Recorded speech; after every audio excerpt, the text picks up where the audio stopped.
Dati, paputok lang yung pinapaputok mo, pero ngayon torotot na. Isa na atang paputok sa common na ginagawa natin every year kasi ito yung way kung paano natin i-celebrate ang bagong taon. Dito kasi sa amin nun dati, kahit hindi nyo, usong-uso talaga yung paputok.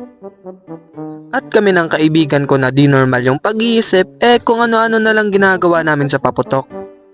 Unang-una, isa na ata to sa pinaka-legendary na ginawa namin kasi akalain mo ba naman, sino bang makakaisip na ilalagay yung tae sa piccolo?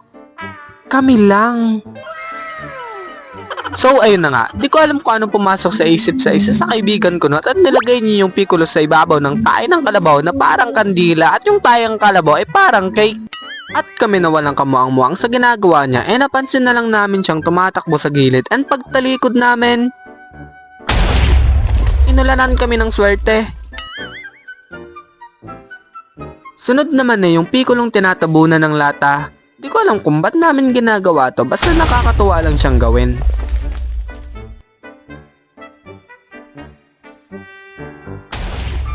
At yung pangatlo naman is yung papuputukan ng pikolo yung kapitbahay.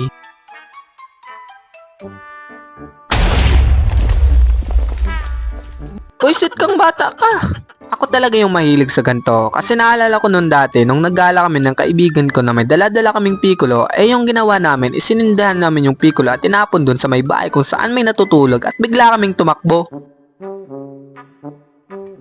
Pero risky rin yung paputok kasi nung one time nung nakakita kami ni Janine ng ligaw na piccolo doon sa may dagat napaglaruan namin ito.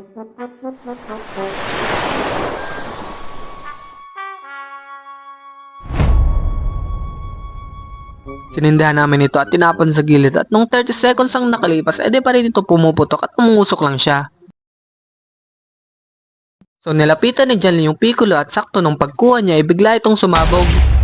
Bigla akong nataranta at kinabahan at iniisip na baka naputol yung daliri niya. At nung nawala na yung usok at pagkatingin ko sa kamay niya buti naman at hindi naputol yung daliri niya. At simula nun di na ako nagpaputok